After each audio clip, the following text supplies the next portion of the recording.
The year was 1950. A 44-year-old woman was gravely ill, and a Chicago doctor took an enormous risk to save her life and took a lot of heat for doing it.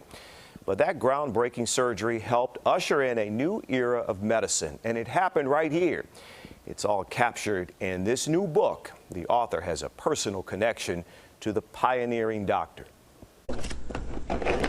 Amid the binder full of research papers and yellowed newspaper clips, Richard Lawler there, is the little-known story of Richard Lawler. Richard Lawler was my grandfather's older brother, which would make him my great-uncle. Chicago reporter Edmund Lawler's great-uncle Richard was also Dr. Richard Lawler, a surgeon who made medical history in 1950, 71 years ago, here at Little Company of Mary Hospital in Evergreen Park, then called the Baby Hospital. Post-World War II, of course, there was this huge baby boom on the south side of Chicago and the rest of the world, and I think that's what the hospital's better known for. Not known then for groundbreaking medicine, but as Edmund Lawler writes in his new book, The Graft, Dr. Lawler wanted to save the life of Ruth Tucker, a 44-year-old Chicago woman suffering kidney failure. Kidney dialysis was in its infancy and not available in Chicago. Brigham Hospital, a leading hospital in the Boston area that's affiliated with Harvard, they began experimenting with dialysis, but this was late 40s, early 50s, but there was no dialysis beyond Boston. Dr. Lawler, son of a Bridgeport grocer, was courageous, a military aviator during World War I.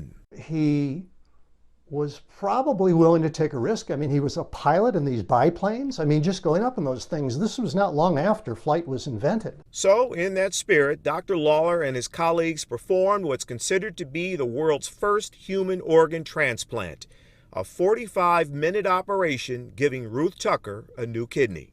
Immunosuppressant drugs are still in development. They're a ways off. So, in a sense, it was kind of reckless and rogue. Dr. Lawler was heavily criticized back then. Clergy said he desecrated the body of the kidney donor. Even some of his fellow doctors shunned the surgeon.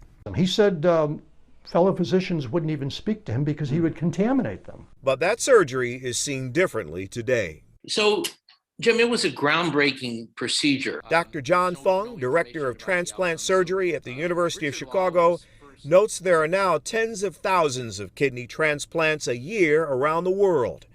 Dr. Lawler led the way. And, it showed that it could be done. And I think, other people looked at that and said, well, let's move forward. Ruth Tucker lived another 5 years and died of heart failure, not kidney disease. Dr. Richard Lawler was eventually nominated for a Nobel Prize, and 20 years after the surgery, at an event at Little Company of Mary Hospital, he was given a standing ovation, a pioneer indeed, and a source of pride for his great-nephew. I think his pioneering efforts were kind of lost to history. It was a thrill to help tell the story. I'm proud of what I was able to do.